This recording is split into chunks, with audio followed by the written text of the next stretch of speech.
can you tell me a little bit about you yourself, your fractional CFO, and how the heck did you roll into that? Yeah, my name's Michael Wark. I run a business called Trimline, and we are a specialist consulting practice. Myself, and I've got a back office team as well. We specialize in helping indie agencies, so people in the sales space, marketing space, doing SEO, web dev, PR, you name it. Anyone in that agency world is who we serve. I guess I'm a fractional CFO because I've been an accountant for 20 years, basically my whole career. I've been working in various roles in accounting. Chartered accountant, started as an auditor at Ernst& Young, and then worked in the big corporate world for first 10 years of my career. And now for this last 10 years have been helping small business where I get a lot more purpose, I get a lot more satisfaction, I get a lot more freedom in my own life, and I get to work directly one-to-one with the founders or with the founders and their management team and their co-founders and help them grow awesome businesses and help them hit their goals. So I parlayed that from my accounting experience to be a CFO. That was a pretty natural transition. I know my way around a set of financials and forecasting. But my true passion was actually strategy, operations. How the hell do you grow a successful business? How do you exit a business with money? And I love the game of business. I always love, I read the FinRev. I always listen to podcasts on it. Like it's what I love. It's my world. And so it's the perfect fit for what I do. So could you run us through a bit of an example? Typical client of yours. How does that look like? What do you do for them? It can be anyone up to about 10 mil top line. The fractional model works really well. So I've got people at various starting points. They may only be doing a mil, but they want to grow to five. They may be doing six, but they want to grow to 10 mil. And I help them map that path and navigate that growth curve. My LinkedIn tagline is for ambitious agency founders because for me to really work my magic, they want to go somewhere. For people just treading water, happy to be getting dividends and basically unplugged from their business, they're not going to take action. They're not going to be decisive. So they're not really my ideal fit. And what I do is come in and basically plug in as their C-suite. I run the monthly management meetings. I hold them accountable to their goals and I help them get there. Help them decipher the gobbledy mess of probably their accounting system and show them their data in a way that they understand. But mainly it's forward facing strategic conversations about how do we stay profitable as we grow, hiring, firing decisions, where we're going to invest, and be a sounding board. And when I first started this, I threw way too many spreadsheets at people and graphs and tried to prove that I was smart. And over the past 5 years of doing it full time with agencies, I've just slowly wound it back to just the core basics. And I almost feel like, those elite sports coaches, they can let the person solve the problem themselves through questions. That's like my ultimate North Star is just Jedi mind tricks and the founder sorts it out themselves because they know their business better than me. Um, I plug in with key benchmarks for agencies, key ranges we should be in for all those KPIs, and give them the actual hard data. But those big level up moments often come from the founder, and I just act as a sounding board to help them get to that destination. So on that note, I love that, by the way. On that note, you may have known or seen my LinkedIn profile. I have been a digital marketing agency owner myself, partner with two other guys, and we built it up over time, successfully at it. Um, Through hard times and good times, um, we have always tried to use that strategy of build your agency slowly. And when you get big clients, big projects coming in, you got to hire very, very quickly. But as soon as Mm, that dries up, you're gonna have to either let them go or quickly try and find something else. So mm, the elastic band of an agency gets pulled out and goes back in again. It stretches in and out all the time from my experience. What would you say to agencies who experience the same thing, where um, a lot of the times they have their revenue coming in to sustain the business for sometimes less than 2 months? and they try to always get more business, get more clients coming in, and they can't really get to the point beyond the 2 months, which is very scary. Yeah. So do you mean more like agencies doing project work who kind of just can only see 2 months ahead? Exactly right. Exactly right. I mean, we've Yeah. we've done the um, the model where you can go ahead and have Facebook campaigns and etc. and more Mm, ongoing business, and you've got yeah. your SLAs and your retainers, but at one point they can also dry up, and you don't know Yeah. when someone is going to pull out an SLA or not, or retainer. Hey, we're going to go with someone else, and then you gotta quickly fill that Mm, space, fill that gap. yeah. Yeah, for sure. Look, a couple of things come to mind. The first one with the big chunky client having a hire, it's key client risk. So you never want more than 10% of your revenue coming from one person, and you want to spread that risk out. And if they're only going to be around for a couple of months for a campaign launch or a specific project, a lot of my clients, I'd recommend using subcontractors or kind of having overflow talent that you can tap into, get them off the bench for the big project, but you're not committing to a full-time hire to deal with those peaks. You might lose a little bit of margin, but you're also not having to go through the whole hiring and firing rigmarole, which is painful. Both sides of it, recruiting fee and having to fire someone, both not fun. So being a bit more flexible and adaptable with your structures, I would say is good. And I think the hard reality of every agency owner, every business owner, myself included, we don't we can't guarantee what's going to happen in the next 2 to 3 months. Like that's about all you can really be certain of. Like, COVID came along. No one picked that in January of 2020. So that's the reality of business. Even if you've got 12-month contracts, as you said, people can walk. I see it all the time with clients. They don't like the service. They just stop paying. And are you going to take them to small claims tribunal? Maybe, maybe not.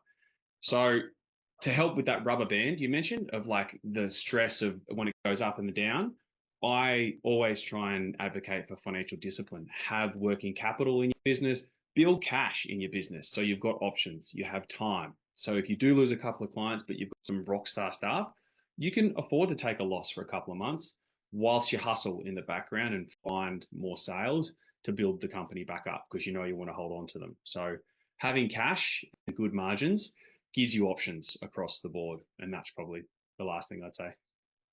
I love that. That's some absolute gold, because I know that a Mm, lot of agencies out there are still struggling with that, and that there's some real golden nuggets right there. So on that mm. segue, then, what comes to mind when you think of success?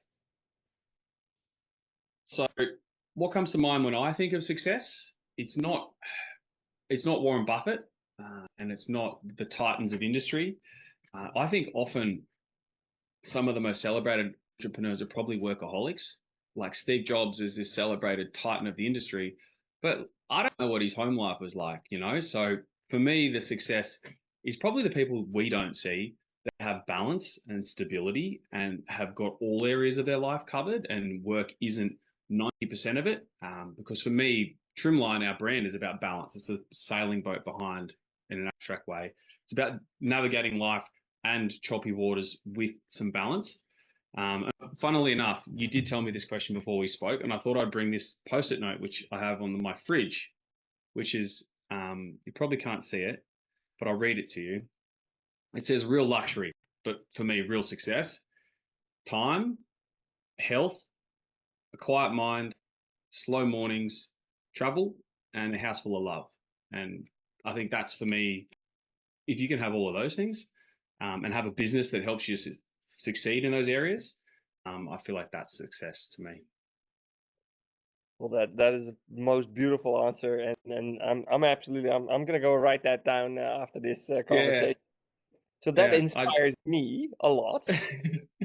What inspires you most today, then?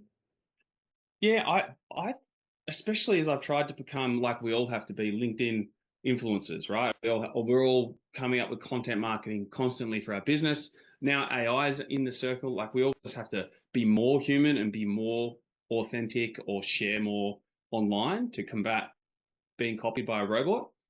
So I get inspiration from all areas of life and then try and put them through the lens of what I do for my clients. So I'm mainly inspired by people who are passionate in what they do, but that can be any discipline, right? Like I love this guy named Derek G. All he does is love music, and he's got a private music listening club that he's monetized because he loves music. And it's like, that's success. Like, he's made a passion his hobby and managed to monetize it. So people who are in their old age and content, that for me is an inspiration. I'm like, they've got the blueprint. I always try and talk to old people as much as possible to be like, how'd you get to this point, and not be bitter, not be alone.